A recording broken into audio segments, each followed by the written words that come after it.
You guys back at it with another one. Yeah, it's been quite a while, and then you guys would have been screaming at the screen, where the hell have you been? Well, to the people who are, thank you. But yeah, let's just say that getting ideas for new videos is getting increasingly hard. Not finding any good topics to make videos on. So, starting today, I'm gonna do something. I'm gonna like you guys can comment on the new ideas of what you want to hear about, and I myself will give in my own ideas, and then I'll just start like that community poll kind of thing, where you guys will vote like what you want the next video to be about, and I'll make a video on that. So it's not really much of a big deal, and yeah, that's it. Let's jump right in. So I want you to do me a favor, right?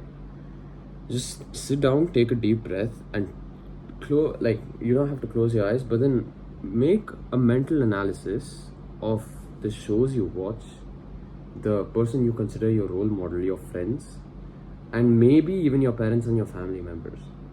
Like, just make that visualization and analysis. Once you're done with that, I want you to analyze if that influence that they're providing is mostly a good one, or one that's not really aligned with your life, or not suited in your best interest. Because here's a funny thing, right? I was reading this book, is influenced by Robert Cialdini. I think that's how you pronounce it, my bad. So this book, I was reading the 4th chapter of this book called Social Proof. And let's just say I've been frightened to read further in this book, because the power that social proof, aka the herd mentality, has over people is absolutely wild, right? It has a very influential position of how people think and how people act. Now, okay, so then let me tell you like a research study or something, where a suicide by a celebrity or something, or similar people or multiple people, is highly publicized. Like, for example, if a celebrity dies or by committing suicide, if it's highly publicized and put on the newspaper as a front page story, this is by research that the people who weren't considering suicide before will actually take the leap, and the people who are afraid to commit suicide, like for example due to family pressure and various other reasons, right? Like due to family pressure and bringing the shame on their family, like they don't want to shame themselves by committing suicide or something.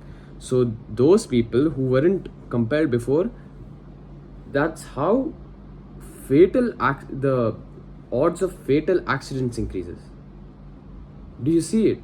Just by publishing a front page cover of a celebrity suicide or a group of celebrity suicide, it influences the people who weren't considering suicide before to now take the leap. Do you see how scary that is? Like, the power of just a small newspaper or just a small news channel has this much influence over people. So it's kind of like you have to really think about what you're watching and the circle you're hanging out with, because then again and this also correlates to the number of people who die. Like, for example, if it's a single person suicide and it's highly publicized, chances are one person is to die from a fatal car accident and one person is going to commit suicide themselves. So it correlates to the number, right? And yeah, as humans, right, we think in a tribe mentality, right?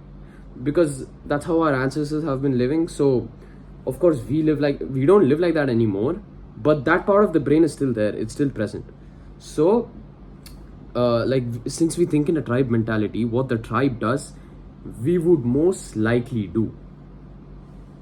Even though, like, we may say like, oh bro, I'm not so easily influenced, yeah, I kind of get that. Like, you have like a lot of mental fortitude to resist the temptation of all that, but I'm just saying you don't want to risk it for a chance that you might snap and for a chance that you might try all that shit. You know what I mean? The bad stuff that you've been meaning to put away, you might actually do that.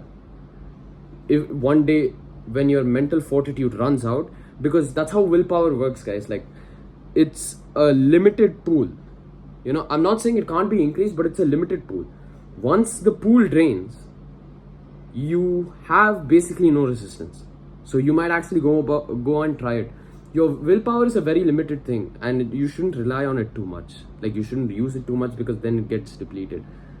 But there are ways to train it, so that's for another video. Yeah, so there's a chance that you might snap and just go about as your tribe does. Now, the opposite is true as well. You know, for the same good influence, like, influence goes both ways. It's either can be good, like in the case I'm about to talk about now. So in a college, in a university, there was research conducted on the students, saying that your peers are trying to do water conservation, but they're failing and they're not able to do it at all. There was another group who was said that your peers are trying to do water conservation, but then the people who are doing water conservation is significantly increasing. So that's going to be a new trend from now on, guys. So that's what they've been told. And the third group hasn't been told anything at all. So after that, they wanted, so the researchers wanted them to try out a new toothpaste, like to brush their teeth, right? The group who was told that the peers are trying to do water conservation but are failing, they wasted like a lot of water. Like, there was a tube that was attached below the wash basin to see how much water they wasted, and like, yeah, it was a lot. The second group, who was told that the peers are trying to do water conservation and they are slowly increasing, so it's becoming a trend, they wasted the least amount of water. They had a history of wasting like a lot of water before, like the students, but now the wastage was the minimal in that group. So you see, we're easy to pick up on trends as well, guys. Like, we are more susceptible to something if others are doing it. We are more likely to do something if others are doing it, or if someone who we look up to is doing it. That's all. Like, that's also very scary to think about. And also, like, so this is what a lot of people get wrong as well. Now, in a national park in the US, like, I tend to forget its name, but then it's a park where there's petrified wood. So it's like the wood fossil, right? So they wanted people to stop stealing that. They wanted people to stop taking that to their homes. So what they did was, they put up a sign saying that a lot of people take your heritage one wood shard at a time, and they've lost about 14 tons. So ideally what you'd think is saying that, oh, so like our history is getting robbed, I think we should stop. So that's the desired effect. Like, I think, oh my god, we've lost already this much, so we ought to stop right now.